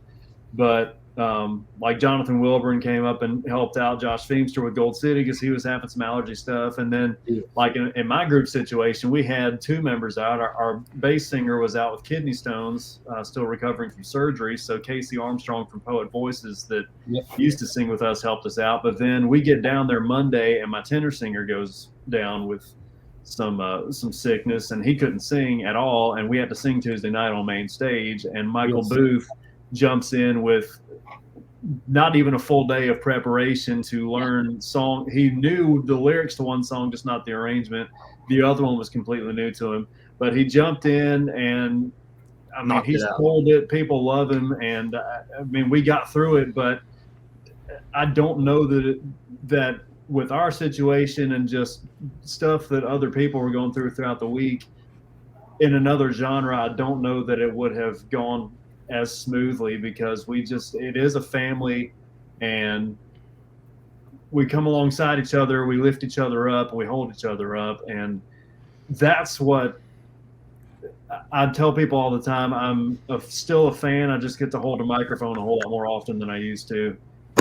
And that's the kind of thing that keeps me wanting to sing this, other than the fact that it's a calling. It's just that particular atmosphere. And you're even seeing that with the artists that have been directly impacted by the hurricane stuff that happened during NQC week. Some of them couldn't go home for a few days initially because they just couldn't get there.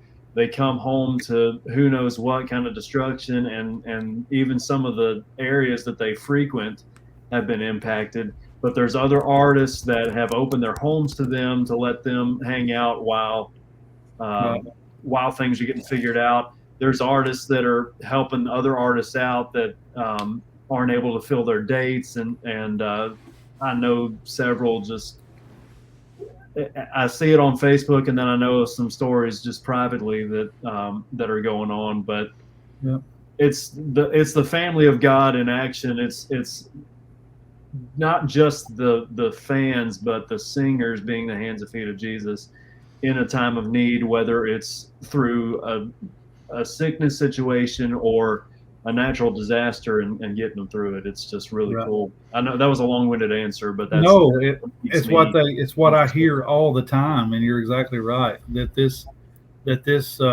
genre it's a big family, and off stage, it's just a big family. As people willing to help, people willing to pour into each other, support, jump in where they need to, and so I'm thankful for that. You're right. It's just a big family. You can call anytime, or you need something, whatever. So absolutely. So I'm going to go next. I think it's kind of changed over the years, my love for the music. And I started off, I'd go to concerts growing up. I loved the high singing, the low bass, everything. I'd love the harmonies. I didn't even understand all that, I didn't have an ear for that yet. And but as I gotten older, I've come to appreciate the people in singing the music, and the lyrics. You can have a good fast song, and that's a lot of fun, but you get into those meaty songs that get you through hard times and through trials and different things, and that you just don't understand when you're younger going to concerts. You don't understand the trials you're gonna face, and the valleys and different things. But as you get older, those lyrics mean so much more. Like, you start to appreciate those slower songs that you're like, oh, I can't wait for this song to be over. Now you look forward to hearing those songs. Right. And the people encouraging us, and a lot of these artists that I've grown up hearing are now friends, and I can go up and have conversations with them, and they're happy to see me. I'm happy to see them, and gives me something to look forward to. And now we have the Ford family with all these different friends and different things, and so it's kind of evolved over the years, my love for the music. But that's kind of where I'm at right now, and I'm just thankful to be a part. Yeah, I'm kind of along the same lines as Riley. I grew up listening to the music, and I guess I fell in love with it around 2015. We had quite a few deaths in our family, very closely, right back to back. And so for me, an outlet was going to these gospel concerts. At the time, none of these artists knew me personally. They didn't know what I was going through as a 15-year-old, losing all these family members. And they would just sing songs straight to my heart and say things to me at the table that, like Jason Krabs saying, "Thank you, Lord, for your blessings on me" one night, and he had never done that, well, to my knowledge. But little did he know that was a very meaningful song for me right then, because it was one of the songs that one of my family members had sang to me that I just recently lost. And that really, I guess that year pulled me in tight, because the Lord used so many people to minister to me when the world was really dark for me. And even just like last week at Mark Trammell's 50th celebration, I was going through some things, and he gets up there and sings "To Jesus Care," and I'm sitting here with tears streaming down my face, and he had no idea. He had absolutely no idea, but God knew, and he was willing to move with the Spirit and follow God's direction. And that's what I'm thankful for, is that, a lot of times it's not scripted, and they allow God to speak to the hearts of those they sing to. And that's why I keep going back to it. Right. It's very important.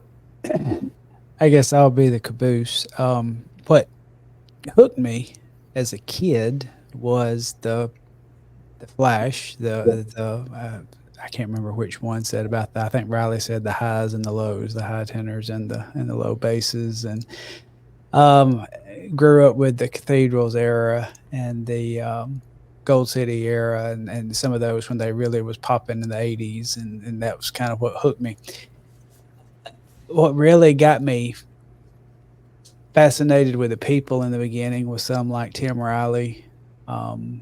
He comes to mind. Rex Nealon comes to mind. Peg McCamey comes to mind. Some that when I would be at their concerts, they took time and they showed the care and the love to a kid, a shy, troubled kid coming by the table, and actually spending the time. Kid that wasn't buying any product. I mean, it wasn't because of that. It wasn't because of the sale. It was because of the heart, and they cared and poured into me.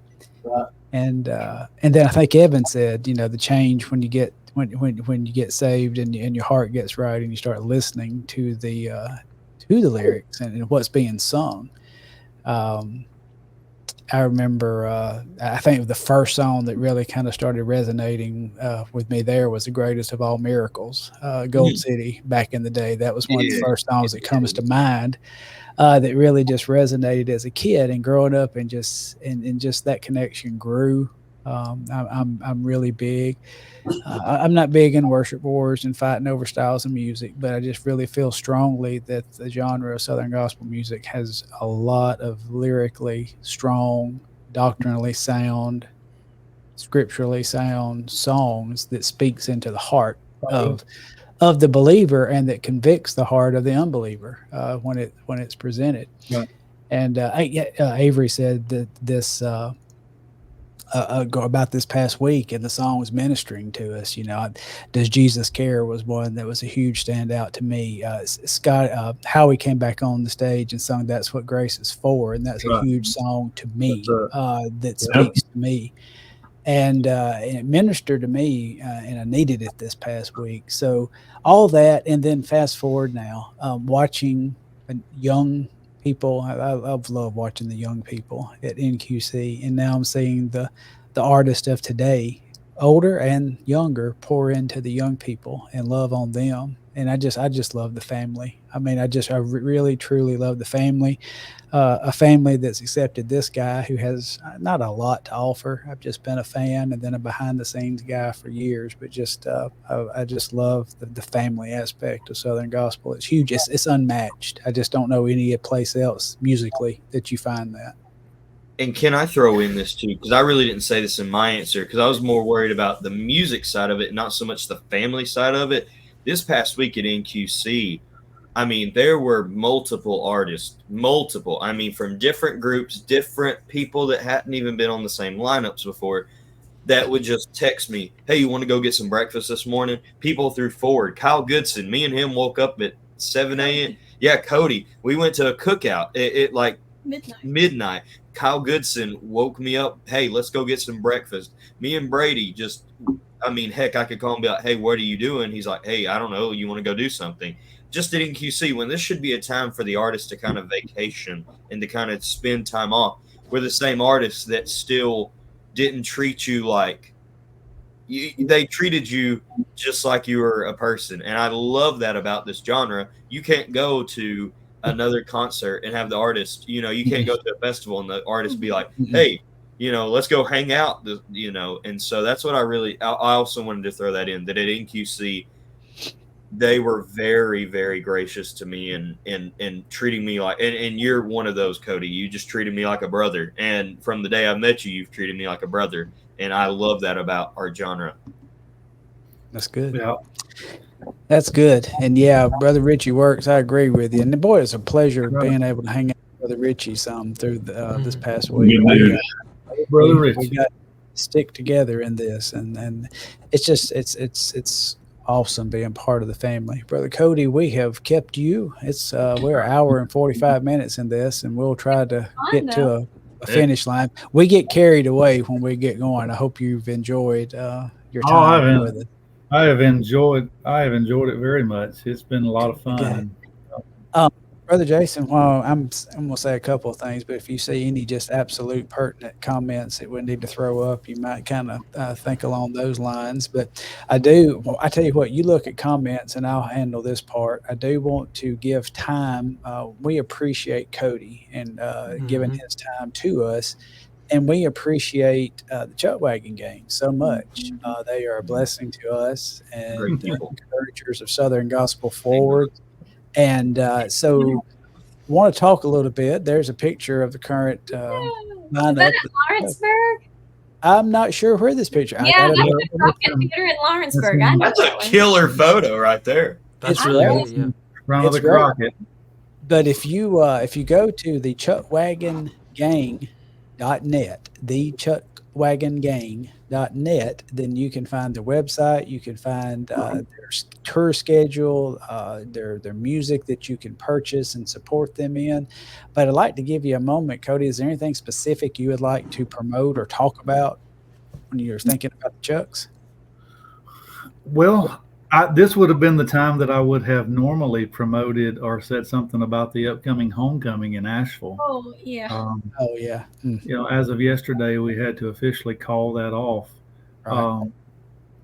The Chucks are planning on doing some kind of outreach, some kind of a work of support for those people in a lot of those affected areas. And heavily affected area is the home of one of our own, Josh Garner's homeland, and they're still dealing with things there. So be in prayer for them. But if anybody would like to support the effort, the Chuck Wagon Gang will be doing something in the place of the homecoming to support the area that we were going to originally have it there at Trinity Baptist in Asheville. And our heart goes out to those folks. We're praying for all those affected, praying for those that looks like it's going to be affected by old Milton coming on here in the next few days.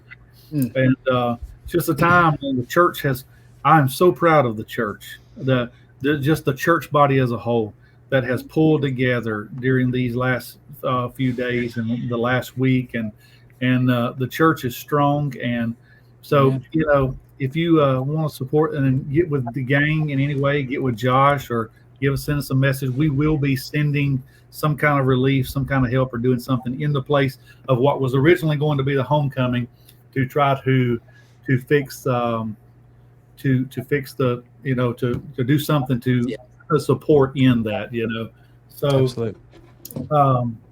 So we got the cruise coming up in January, and that's going to be a lot of fun. And just thank you for supporting the Chuck Wagon Gang. I think the Chuck Wagon Gang is more alive and on fire as it has ever been.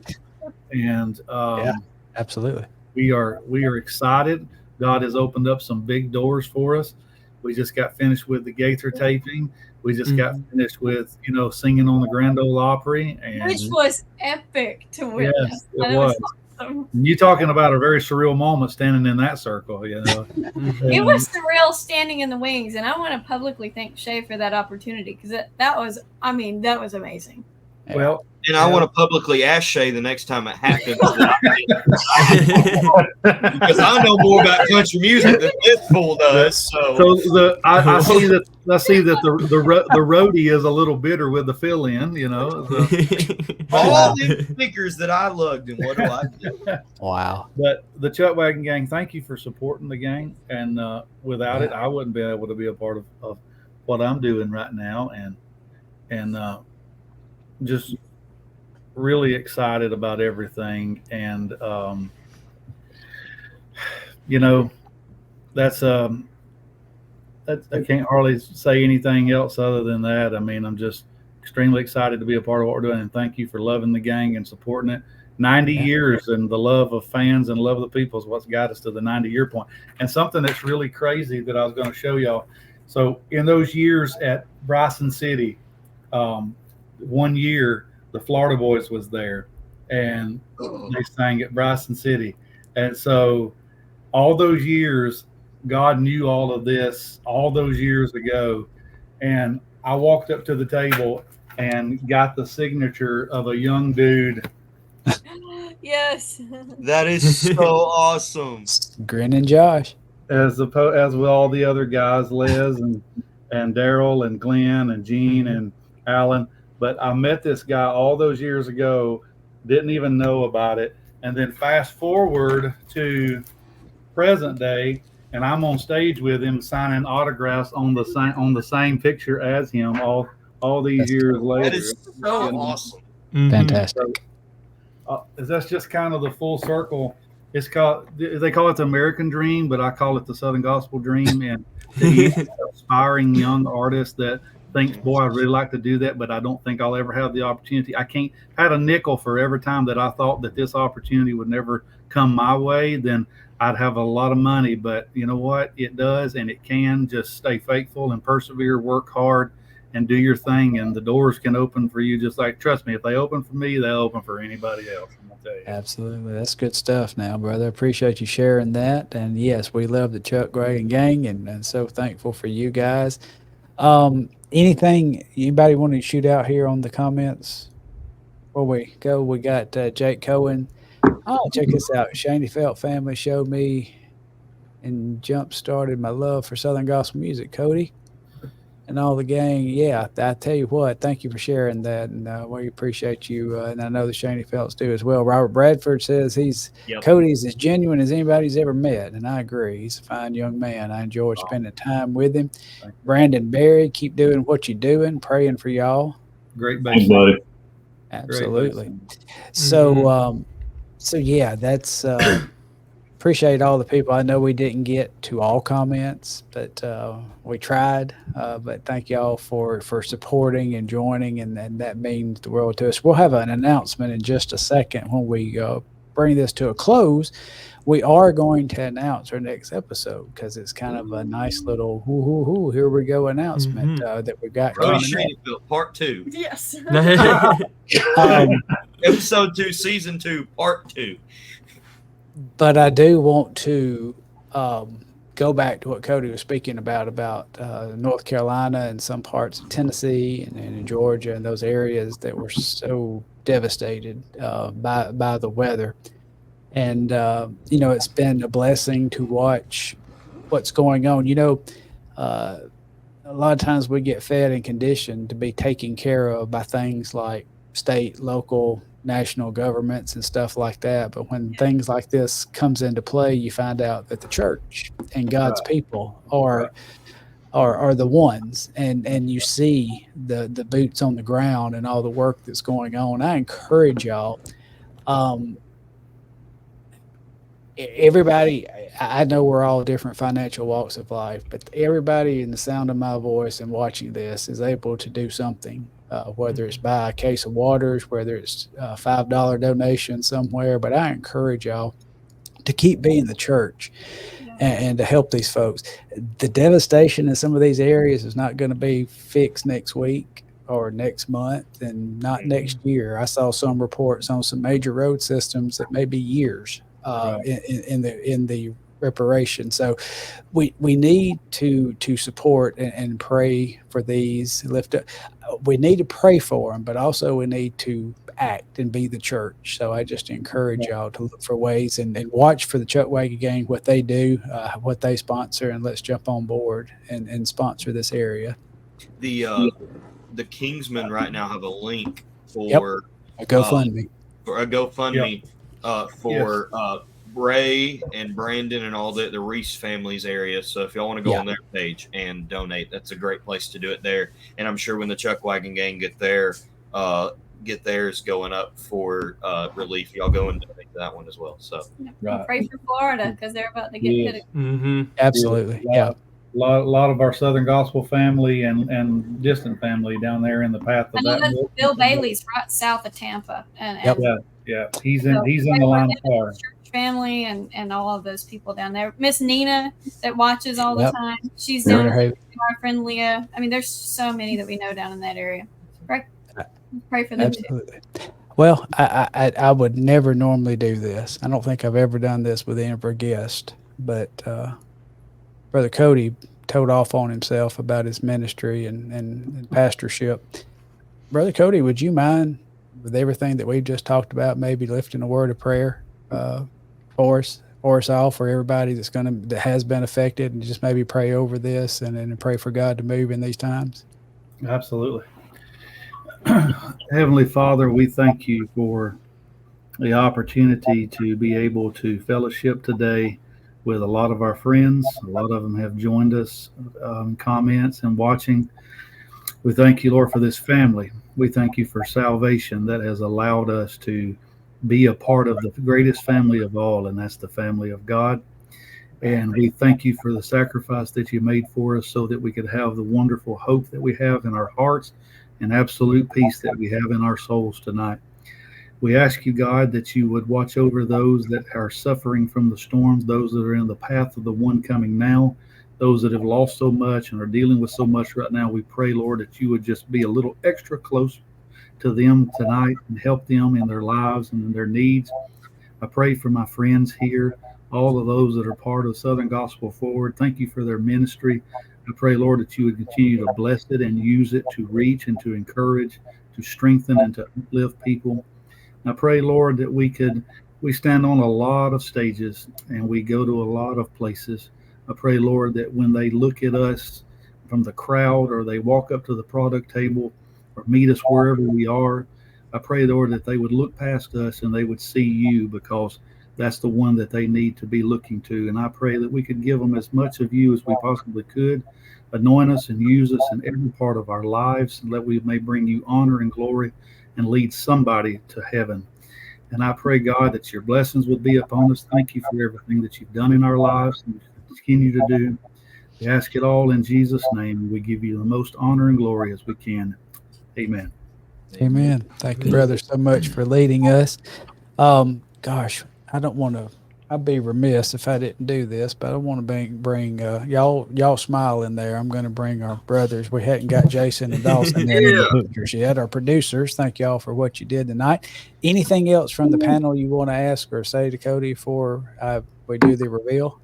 We just appreciate you, Cody. You've been a very close friend of ours for a while now. So you've helped me. You don't know it, but you've helped me out in my life by little things that you've said. That time when Avery was in Florida, I was going through a really bad time in my life. I don't think you and Nick and Josh and all those guys, and the ladies. I don't. Melissa is like the cool aunt that I've never had type deal. Like she. I mean, I do, but she's the extra cool aunt. You know what I'm saying? That's what I mean. So, but like y'all, I can't talk anymore. You know what I mean? I love you, Cody. Whatever. Thank you, buddy. Love you, buddy. No, I didn't ditch them. They're just whatever, surrogate aunt, whatever they're called. The thing is that we have learned over the year and getting close to half of Southern Gospel Forward is if Brother Evan has a career, a future, as being a future White House spokesperson because he would fit right in with what we've got anyway. All right, I think you could do a good job. So I better. Now's I the better time for go the Bill on. Clinton impression. Jeff's in the house. Hey, brother Jeff, good to see you. Thanks for jumping on here, Oh, my yeah. brother. So hey, how They about we singing do machine. yes? How about we do the reveal? Y'all good with that? Yes. Yeah. So usually we skip a week or two, something like that, between episodes. This time we're going to be very fast and furious. You'll see an event come out probably tonight before I go to bed to help y'all go ahead and get it on your calendars. But we are going to be back on the air next Monday night. 7 p.m. Central Time, 8 p.m. Eastern Time. That is the 14th of October to welcome the guest for episode 3, who happens to be Big flash. There we There go. it is. Brooklyn got so Collingsworth, Blair of the Collingsworth family. So y'all mark your Hooray. calendars Right. and gear up and join us for that. And now she's got what 4 children now, so I don't know if we'll have a 2-hour show on that one. It's probably going to be a little bit more concise. But hey, y'all please mark your calendars and join us and share and let's get It's not ready. 2 weeks. If you come in 2 weeks, you'll miss it. Yeah, no, yeah. So when you tonight. here's the deal: when y'all see those events show up on your Facebook on the SBM Studios, if you like us, you'll see that everything we do, including the awesome vlogs that Riley and Evan and Avery put together, that's on there too. That's all broadcast on the SBM Studios. There's content coming from NQC. Yes. It might not be a full Tease. 2-hour movie, like I said, because Yeah, anyway, Yeah. but that's coming. But if y'all will like the SBM Studios Facebook page and subscribe to the YouTube, you'll see the events pop up. And then, like, when you see the event on Facebook, you can say going or interested, and then that's going to remind you that, hey, I need to jump on when that thing comes up. And share it So, and invite people so they know about it too. 'Cause Yeah. sharing is free. Sharing is completely free. Sharing is caring, no matter what you're wearing. Always remember that yes, just share. And love seeing these Southern Gospel Forward T-shirts and on Jason and Riley's got on. I'm seeing him hold that up. Thanks for representing. But we have just crossed the 2-hour mark, and I know that there is a Hot Wheels game that's in the future. Oh, there's no telling. It can probably be Monster Truck or Paw Patrol or Hot Wheels or something. We'll see. We hope we didn't keep you too long from your family. We love you, Cody. We love you with all our hearts. We appreciate you. Appreciate your friendship, and Love y'all. Can't wait to see you again down the road. But I guess unless y'all have something else to say, it's about time to gather the wagons in a circle and put up the defenses and get on out of here, boys. So until next time, do the Singletary! thank y'all. Shame on the devil.